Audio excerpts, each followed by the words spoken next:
Hey there, the old guy here, and giving you part three of 2023 prep for peak season. The first two parts you would have seen there on my YouTube channel. We talked first of all about Black Friday, and Black Friday promotion is good because it dovetails into peak season 2023. And then I gave you some ideas on pricing, what you should do, and I have to tell you, I just want to remind everybody that I don't deal with one salon. I don't deal with one market. I've done with more than 600 salons or salon owners and chains over the years. So I'm just giving you the stuff that I've seen from 30 some years of doing this. And I hope that it helps you. So tonight, or today, what we're going to talk about is part three. And part three is all about staffing, which is probably, I'm guessing we'd have to say is probably the most difficult part of getting ready for 2023. And so here's some of the things I'm going to cover. First of all, how to get ready to have the staff that you need for peak. It's a big job, especially coming out of COVID. It just, things were so messed up.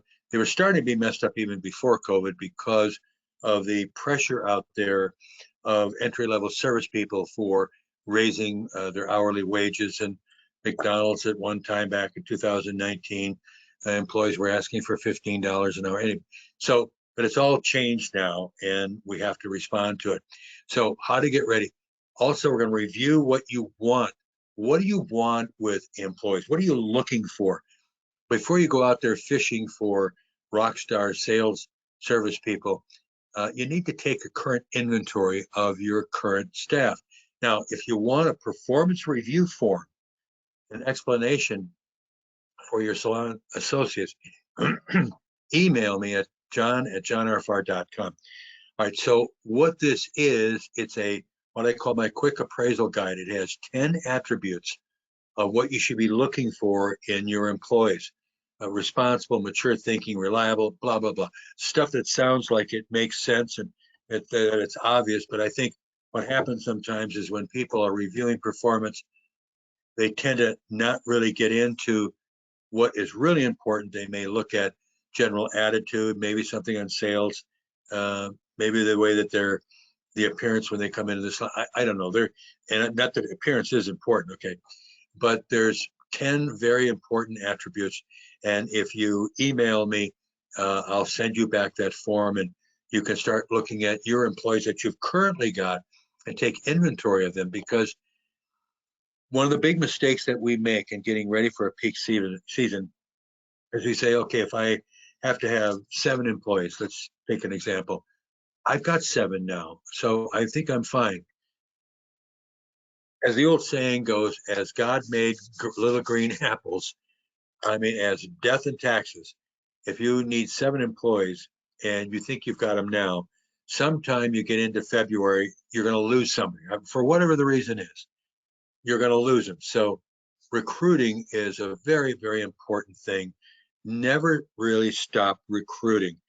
You don't know when the next rock star walks in the front door. And if you start looking at bringing the bottom closer to the top, and that's what you have to do by taking an inventory of what you currently have. Look at those attributes that I'll send you. And if you see that some people aren't as good and those attributes as you'd like them to be, hopefully when you continue to recruit, you're going to find the next rock star. And if I get a rock star coming in and I've got a couple C performers, I'm going to thinking about making a change. But it's very important that we try to keep the best staff that we can, because all the great equipment in the world doesn't mean anything if we don't have real stars selling it. Okay, so inventory, very important, inventory of your staff. So today's rock star, indulgent services employees are expensive. This has changed. The paradigm, it used to be back 32 years ago when I got in this business. I mean, we could throw people behind a counter, give a minimum wage and free tanning, and people were jumping all over us and we didn't have any problems. Now, I will say this though, people that were putting in back then, maybe were just sitting behind the counter and we had so much business that we really weren't noticing the opportunity cost that we had. And that's what I'm illuminating here is opportunity cost.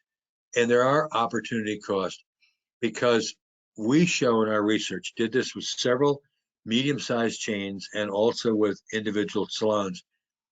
Really, most tanning salons lose about 40% of the revenues to employees who are, if we will, indifferent to tanners' needs and desires. I watched this a lot of times on videos, just indifferent. They're there to get a paycheck, I guess, in free tanning and whatever. Maybe their parents bugged them because you got to make some money to pay for your car insurance, even though you're still living in my basement or whatever. Indifference, lack of selling aptitude or attitude, or even efforts. That's huge. I mean, you go into peak season, there's nothing but business waiting for you. It is ginormous what's waiting for you. But you have to have people that have that aptitude, meaning that they have some assertion skills, that they're not introverted, fly on the wall. They have to have the right attitude and they have to make the effort. But sometimes that's what we see, is that there's that lack of that. And then also what salon owners will do sometimes is using meaningless selling incentives, because the ultimate question that salesperson's going to ask, gee, it's great that you've got all this new equipment, you've done some painting and some build out here, gee, it really all looks pretty and whatever, and you want to raise prices, which I think, by the way, you should. But what's in it for me? You know, I mean, really, you can't blame them. They're mercenaries just like you and I are. We want to know what's in it for me. And also a salon staff that handles tanners like fast food, or what I call the 30-second syndrome. People, you know this is true. Someone comes in the door, last name, ... on the computer, bang, they're back into the tanning room in 30 seconds. This is where that 40% of loss of revenue comes from, because we have people behind the counter that don't give a crap and just, let's get people in there as quick as we can so I can get back and I can Facebook my friends on this or that. And, oh, what did she say last night? And, you know, these things just drive me crazy because I see so many sets of numbers. In the last 30 days, I've seen 22 sets of numbers from current clients and new clients. And I look at this and I keep saying, I wish I got to find a way to be more communicative on how much business they're losing on those opportunity costs. So, but let's get to a subject that's very important, is what kind of bait do we need to go fishing for rock stars? And again, this has all changed. Before I get to the bait, let's talk about what I mentioned before, the ideal profile. Who are we looking for? Someone who shows up for an interview with a professional look. Somebody that shows up with tears in their jeans and their hair looks like crap, and they just no makeup, and they just, studs all over that looks like a radio station, projecting a signal. But you want somebody. What I've lectured in college campuses, if you're looking for a job or you have a job and you're interviewing for the next higher job, always dress for the next job up. Somebody comes in and interviews with you, they should look professional. And you may have a different definition than I would of professional. I'm not asking this young lady to wear a suit or whatever, but she should look well put together, okay? So professional look, or ideal profile, mature thinking and judgment. That's not usually available in a high school student. Don't fool yourself. You want to use one of them for a bed cleaner? Great. And yes, are there always exceptions? Yes, I have some clients right now that have, I think there's 3 or 4 among them that have 17-year-olds that we're waiting for them to turn 18 so they can actually start selling, because they've got maturity way beyond their years. But that is the exception. We don't see that often. And by the way, mature thinking and judgment. You might get somebody that's in their 40s that doesn't have mature thinking and judgment, but you got to go with what the best gamble is. You go out to Las Vegas, the best gamble is not roulette. The best gamble is the house dealt poker game, if you're going to gamble. So in this case, you go for what the best gamble is, and I'll show you that in just a second. what the best age range is for that. Just in general, my best gamble is not 17-year-olds or high school students. Now, as far as picking out what mature thinking and judgment means by definition, is that's part of interviewing, the interviewing process and questions. And if you want a set of interviewing questions for me, again, go back to john@johnrfarr.com. I'll send you, I think it's 41 questions. The first half or 2/3 is for sales associates. The last third of it is more for supervisory, even management people. I want you guys to get the right folks working for you. Okay, ideal profile, a responsible adult. Please, let's have some adults working in the salons. You put all this money into great new beds and keeping them relamped and everything that you're doing, and hire kids. It just doesn't work. We're trying to sell services for people to come in and invest their time and their money with us. And what we're trying to do is have children, adolescents wait on them. Especially what bugs me is these kids that don't want to tan. What? Why?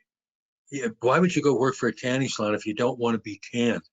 It's because I'm looking for a paycheck. For right now, I might leave a month later and be a barista, whatever, and I want free tanning. So again, ideal profile, we want a responsible adult. And this, you can get this out of the interview. I want somebody that's reliable, dependable. Now, how do I get some of this stuff?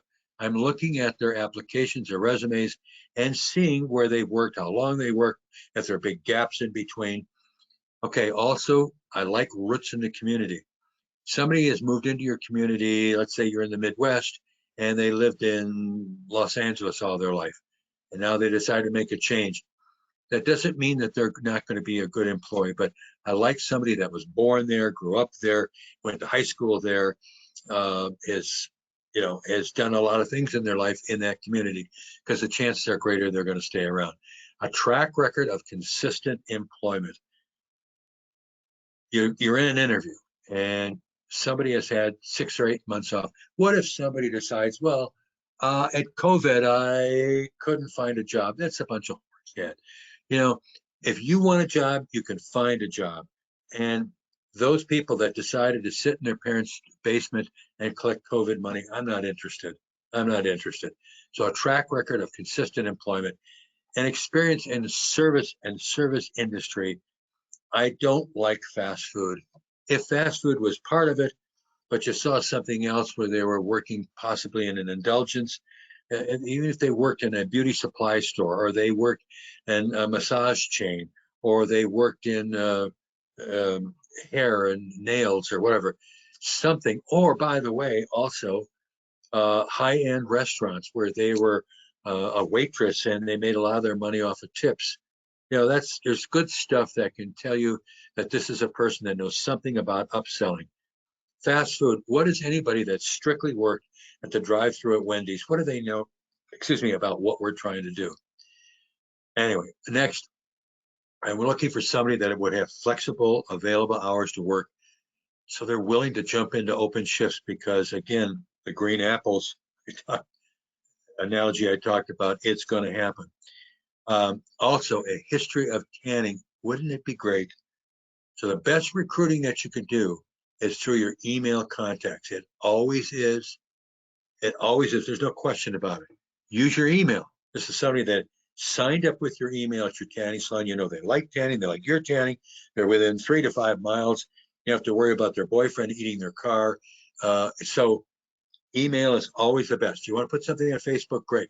Remember, people get on Facebook sometimes for some of the most innocuous reasons. Now, later on, when you're recruiting and you've got somebody that you think you're interested in to do a physical one-on-one interview, then it might be good to look at Facebook and see if they were just drunk at someone's wedding and a picture was taken of them.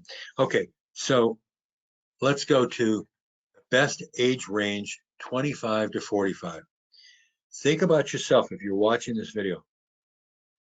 Think about your maturity when you were 18.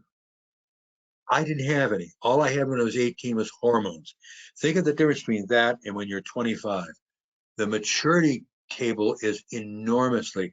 That doesn't mean that you can't get people that are 25 to 45 that don't have drama and immaturity, but your chances, just like the Las Vegas analogy I used, your chances are better when you get somebody with some age on them.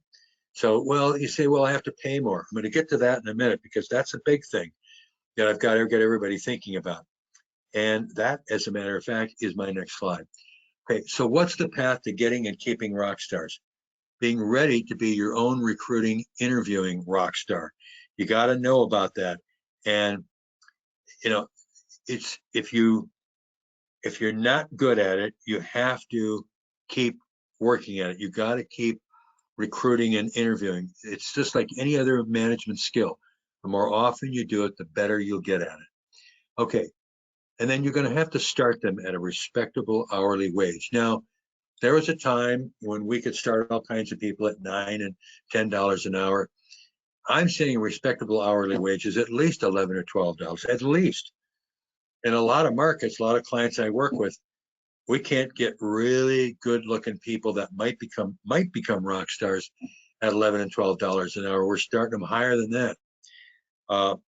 And I'm going to get to that whole thing about payroll costs in a minute here. Just hang with me. Okay, so you need to set up a defined training or orientation time, 60 days. So here's the thing. It's one thing to find good people. It's another thing to keep them. So you're saying, okay, we're going to start you $11 or $12 an hour or whatever. But in 60 days, we're going to do a review and a possible wage increase to maybe $14 an hour. Now, I know as you're reading this, you're saying, my God, you're spending my payroll money. I want you to put this to the side for a moment because payroll dollars that you spend may be important, but they're nowhere near as important as the incremental revenue you have to gain or you will gain by having rock stars and not having idiots behind the counter. So, but you give them a goal and say, look, in 60 days from now, if the review of what you're doing comes out great, we can maybe take you up to $14 an hour. So I said earlier that you can email me about this quick appraisal guide that I've got, and I'll send that out to you. But you got to give somebody a goal. People work much better when they have a goal. If you say, hey, 60 days from now. Now, if 60 days from now it's not working, don't just automatically give them money. Never give anybody automatic money. Christmas is coming up, and my head wants to explode because I know around this industry, somewhere, many of them, oh, we're going to give out Christmas bonuses. And I say to everybody, fine, give out Christmas bonuses, but tie them to merit. Don't get employees thinking that you're Santa. You're not Santa. You're a professional business owner, and you give out rewards that are earned, merit-based. So you give them a goal 60 days from now, constructive feedback, and some maybe potential additional training. So you get 60 days from now and you're not ready to give them a raise because you're not seeing them really progress. Tell them what it is, and then maybe give them another 30 days and let them show you that they can do it. If people don't like that plan, if they say, oh, no, I want to get my $14 an hour now, that's not the way we do it. We do it on merit-based. Okay, so next, emphasize the potential they could make with product commissions and membership bonuses. This is always an issue because a lot of people I know today, they want to know what the money in the, as my mother used to say, money in the hand. But you can make a hell of a lot of money in our business as a salesperson if you sell a lot of EFTs. Look, I think you get into, if you get into February and March of peak season 2023, and you can't sell 20 EFTs, you as an individual salesperson, if you got your pricing right, which I talked about pricing in the last on part 2, if you get your pricing right and you got the right rock stars or hopefully training to be rock stars, you could sell easily 20 EFTs a month in February and March, maybe 30. we've had some outrageous numbers that were sold on EFTs, and you can make some big bucks doing that. Okay, so emphasize that potential. Show them the mathematics. Now, I'm going to talk about those bonuses on EFTs in a minute, because I mentioned earlier that sometimes what happens is that I've had owners that have been successful for years, have been in the business for years, and they say, well, any EFT that we give $5 at any level. Wrong. Don't do $5 at any level. If you want to start at $5, start in entry-level beds, 20-minute beds, or whatever. If you want to sell, give them $5 to sell an EFT there. But make it graduating. Make it more the higher level they go up, or the longer duration that they're on. Make your salespeople want to sell people to a higher level and a longer duration. Give them bigger bonuses. Talk about that some more in a minute here. The service industry employee attitudes have changed, and you need to adjust to get the best, because the best are out there. They're waiting for a reason to come and talk to you. They open up their email. Oh, ABC Tanning Salon is looking for some sales associates, and they're going to start 11 or 12 or $13 an hour. And you can make up to, when we do an ad, we do an ad that says you can make, this is for sales associates, not managers. The ad will say you can make an excess of $15 an hour. And you're saying, I'm not going to start somebody at 50. You can make an excess of $15 an hour with wages, commissions, and bonuses. Now, if somebody looks at that and says, that's not guaranteed, do you really want them? A person that loves making sales and loves making incremental income, those are the people that will recognize what you're doing. They'll say, okay, yeah, that's cool. I'm down on that. I can sell the crap out of tanning, and I'll do that. So, but attitudes have changed. And so you're going to be looking for people that probably currently have a job, and you're giving them a better environment. Come on, are we not a better environment to work in? Hey, if all they're worried about is making money, that's number 1 through number 10. Have them work for Amazon. They can make $18 or $19 an hour this fall and get a shift differential and maybe make $1 more. You want people that have a balance between, okay, I want to make a decent wage, but I want to work in a good environment. Maybe their husband has health care or whatever. I'm not trying to be stereotypic here, but maybe they have their health care taken care of and other things taken care of. And so they want to work at a decent place that they can make a decent wage. They have an opportunity, maybe even for advancement, that sort of thing. But working in a tanning salon is considerably better than working at Amazon or a whole lot of other places. I'd rather work in a tanning salon, than I don't care how much they pay me, than to work at a drive-up at Wendy's. Okay, so, but employee attitudes have changed. And so you need to adjust your thinking to get to the best, and specifically about wages. Talk about that in a second. So, sign-on and retention bonuses. Retailers, many retailers, many retailers, Target among them, they're considering Target, Kroger. I can think of a lot of them that are doing sign-on or retention bonuses. Let me explain. You can put in your ads that you offer sign-on bonuses. Let's say that you said to a prospective Rockstar, we have a $500 sign-on bonus. Right now, if you're watching this, a lot of people are watching this, are thinking that I strictly have been smoking some wacky tobacco, which I don't do. But I can tell you the sign-on bonus, if you do it right, it can work. What's the sign-on bonus? Okay, well, we'll pay you $500 as a sign-on bonus, but we don't pay that until you've been with us 90 days. Now, that may sound like bait and switch, but what it is, it's saying, well, we'll pay you a sign-on bonus, but you have to be with us for 90 days so we can watch what your performance is. And you're saying this during the interview.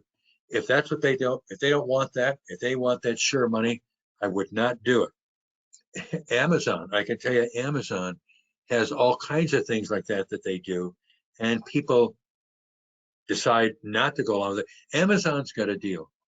They'll go to employees either in the midst of peak season or shortly thereafter, new employees, and they'll say, if you want to stay with us, you can. If you want to leave now, we'll give you $2,000, but you can never come back to Amazon again. Sounds pretty wacko, doesn't it? They're trying to separate people that really don't give a damn about Amazon. Now, Amazon's got billions of dollars. I'm not suggesting that we do that, but I would consider a sign-on bonus because, again, this is one of those things that gets a person maybe out of their comfortable chair in the job they currently have right now. Wow, I can make up to $15 an hour, and they have a $500 sign-on bonus. You get into the interview and you find out, yes, we do. 90 days later, we'll be considering for you for an hourly wage and considering you for that sign-on bonus. Now, sign-on bonus $500. You think I'm crazy, right? First 90 days, how many hours would they work in the first 90 days? Okay, so 90 days is 12 weeks, and they work 20 hours a week. So 240 hours. 240. If you got to pay them a $500 sign-on bonus because they really ended up being a very good employee, you're giving them another $2 an hour. $2 an hour for a rock star, well worth it. Now, retention bonus kind of works the same way. So let's say you don't want to do a sign-on bonus, but you say we have a retention bonus. If you stay with us all the way to June 1st, we'll give you another $500 or $750 or $1,000 if you a rock star. Now, let's say it's $1,000. John, come on, you're throwing my money around. Think about this, gang. You hire a person, they're with you 6 months to the end, toward the end of peak season. 6 months. So 6 months is 24 weeks. 24 weeks. They've worked for you 20 hours a week. That's 480 hours. What have you paid them if they stayed with you to June? You're paying them another $2 an hour. Now, that's nothing compared to, and I refer to opportunity cost, okay? What if somebody leaves you in the middle of March? Oh, we've got a great staff. Everything is fantastic. Oh my God, she went to dig water wells in Egypt. Oh, her boyfriend's moving. She's going with, oh, she decided she wants to be a barista. All of this crap can happen. I love retention bonuses. You're telling somebody, you stay with me to June, I'm going to pay you this extra money. It gives them a reason for staying. Now, you, in the meantime, though, you hold the power because even though they intend to stay till June, if they're a crappy employee, that's when these evaluations, that performance quick appraisal guide I will send you, that's where that kicks in. You get to the end of March and you're within a couple of months of having to pay that retention bonus, and they're not doing what they're supposed to be doing, then you got to sit down. That's when this whole plan boils down to being a management effort you have to make. You can't avoid it. Too many people, too many owners, too many managers avoid sitting a person down and telling them the truth. I've said for years, I've managed people in retail for 54 years. When all else fails, tell the truth. You don't have to be brutal about it. You don't have to go in and start slapping them around the head with your tennis shoe. You just got to say, here's what's going well. Here's what you need to work on. It gives them the expectation that that retention bonus may not be paid to them unless they get their act together. If they don't get their act together, you don't have to worry about paying them the retention bonus. There's nothing legal against that at all. Nothing. It's one thing, they punch in or time in, and you know, wage an hour, and each state administration will say you got to pay them what they punch in for, whatever, but not on a retention bonus. If they don't fulfill what you want in their performance, you're not paying it. So sign-on retention bonus is another good way of recruiting.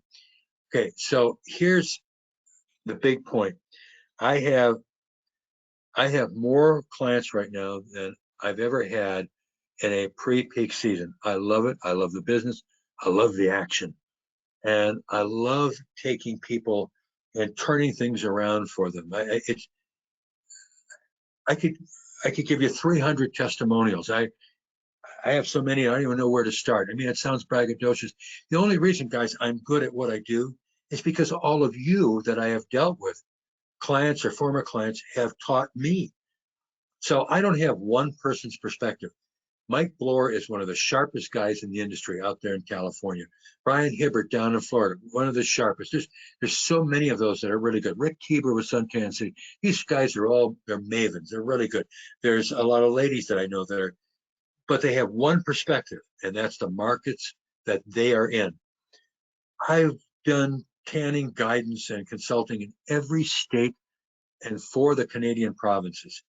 I have experience that nobody else has got. I've got numbers that from clients that nobody else has got. So I can tell you if your salon is doing well. I can tell you the trajectory on it.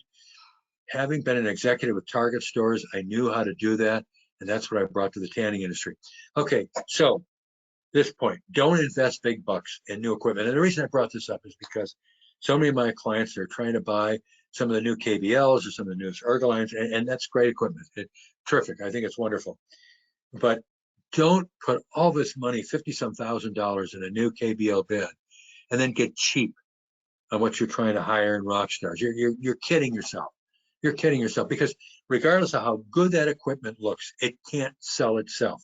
Not to some degree, maybe it can, but it won't get you the upsells that you need. You need people that are paid mercenaries that want to sell because they want to make more money. Do they care about the salon and the customers? Yeah, but they want to care about themselves. Remember, I talked about earlier, what's in it for me? We want people thinking about that. We want rock stars thinking, okay, this is great. Wonderful looking salon, great equipment. What's in it for me? Oh, okay. Here's money I can make. That's what you want. So don't get cheap. Okay, so last point, offer fat selling bonuses. Big profits for you and a big reason for rock stars to stay. If you think that you're going to get someone that works for you that's going to sell a membership, where maybe over the collection period, and I'm going to show you a pricing, hello, let's go back here, John. Let's get back to this, okay. And a little bit of a current slide. Okay, sorry. Okay, if you think that someone's going to sell an EFT for you, where you're collecting over the duration of that with lotions, you're collecting $300, whatever, and you think, I'll give them $5. You know, some of these people that come to work for us, maybe they're not the brightest stars in heaven, but the rock stars would be. And they'll look at that and say, what kind of crap is that? You know, that's a ridiculous bonus. So I say offer fat EFT selling bonuses. Remember, an EFT bonus that you pay them is money that you got incrementally for selling a membership. Man, I would pay nice fat bonuses because the money to you is ginormous. Okay, so let me move on here. Okay, so the key to staff success is helping them to be successful. When people make sales, when they're making money, it's reinforcing their self-esteem, and you're reinforcing their self-esteem. This is the key to staffing, by the way, for peak 2023. I've said it before, I'll say it again. I learned it years ago from a top star in the HR industry, which encouraged me to get my MBA in HR, is that the key to keeping good people is maintaining or reinforcing their self-esteem or increasing their self-esteem. You help a person increase their self-esteem, they will stay with you for a long time. All right, let's move on here. Okay, when I said about fat selling bonuses, here is a sheet. This is just a typical worksheet. There's nothing fancy. There's no icons of equipment on here. There's no graphics, no whatever. This is one I just got through doing a couple of weeks ago. So let me take my cursor and move around here. So it's showing, and I love the options of a 3 and 6 month. Usually what I have, single salon, so I can show a very expensive price, single salon, single session, then a 10 session option, which is cheaper per tan, and then a 30-day, again, even more cheaper, assuming 12 tans per month, and then a cost per tan. Please, please, please, please, for our industry and yourself, do not do a cost per day. I know there's people in this business that are as bright and maybe brighter than I am, big people that are advertising a cost per day. Don't do that.